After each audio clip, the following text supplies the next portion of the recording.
November 7 ദേശീയ cancer അവബോധ ദിനമായാണ് ആചരിക്കുന്നത്. ക്യാൻസർ സാധ്യതകൾ, പ്രതിരോധം, മുൻകൂട്ടി കണ്ടെത്തുന്നതിന്റെ ഗുണങ്ങൾ എന്നിവയെക്കുറിച്ചെല്ലാം അവബോധം വളർത്തുകയാണ് ഈ ദിനത്തിന്റെ പ്രാധാന്യം. ജീവിതശൈലിയിലെ മാറ്റങ്ങൾ, പുകയില ഉപയോഗം, മോശം ഭക്ഷണശീലങ്ങൾ, വ്യായാമമില്ലായ്മ എന്നിവ ക്യാൻസർ ബാധിക്കാനുള്ള സാധ്യത കൂട്ടുന്നതാണ്. ദേശീയ ക്യാൻസർ അവബോധ ദിനം ഔദ്യോഗികമായി അംഗീകരിച്ച ലോകത്തിലെ ആദ്യത്തെ രാജ്യം ഇന്ത്യയാണ്. 2014 അന്നത്തെ കേന്ദ്ര ആരോഗ്യമന്ത്രിയായിരുന്ന ഡോക്ടർ ഹർഷവർദ്ധനാണ് ആദ്യമായി ഈ ദിനം അവതരിപ്പിച്ചത്. രാജ്യത്ത് ഓരോ വർഷവും ഏകദേശം 8 ലക്ഷം പുതിയ ക്യാൻസർ കേസുകളാണ് രജിസ്റ്റർ ചെയ്യുന്നത്. ഈ ക്യാൻസറുകളിൽ പലതും നേരത്തെയുള്ള കണ്ടെത്തൽ വഴി തടയാൻ സാധിക്കുന്നതുമാണ്. പ്രാരംഭഘട്ടത്തിൽ രോഗം തിരിച്ചറിയുന്നത് സമയബന്ധിതവും ഫലപ്രദവുമായ ചികിത്സയ്ക്ക് സഹായിക്കും. ഇന്ത്യയിൽ ഏറ്റവും സാധാരണമായ ക്യാൻസറുകൾ സ്തനാർബുദം, ഗർഭാശയ അർബുദം, ഓറൽ ക്യാൻസർ, ശ്വാസകോശ അർബുദം തുടങ്ങിയവയാണ്.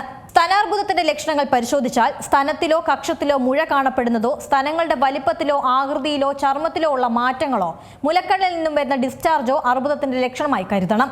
സെർവിക്കൽ ക്യാൻസർ ലക്ഷണത്തിൽ യോനിയിൽ അസാധാരണമായ രക്തസ്രാവവും അസാധാരണമായ ഡിസ്ചാർജും സംഭവിക്കും. വായിൽ അസാധാരണമായ മുറിവോ വെള്ളയും ചുവപ്പും നിറത്തിലുള്ള പാടുകൾ കാണുകയോ ചെയ്താൽ ഓറൽ ക്യാൻസർ ആണോ എന്ന് പരിശോധിക്കണം. കടുത്ത ചുമയും കഫത്തിൽ രക്തം കാണപ്പെടുന്നതും, ശ്വാസമുട്ടൽ, നെഞ്ചുവേദന തുടങ്ങിയ ലക്ഷണങ്ങൾ ശ്വാസകോശ അർബുദത്തിൻ്റെതായി പരിശോധിക്കണം. കൃത്യമായി കണ്ടെത്തലിലൂടെയും പരിശോധനയിലൂടെയും ക്യാൻസറിനെ പൊരുതി തോൽപ്പിക്കാം. ഏറ്റവും പുതിയ വാർത്തകളും വിശേഷങ്ങളും വിരൽ തുമ്പിലറിയാൻ സീ മലയാളം ന്യൂസ് എല്ലാ ഡിജിറ്റൽ പ്ലാറ്റ്ഫോമുകളിലും ലഭ്യം.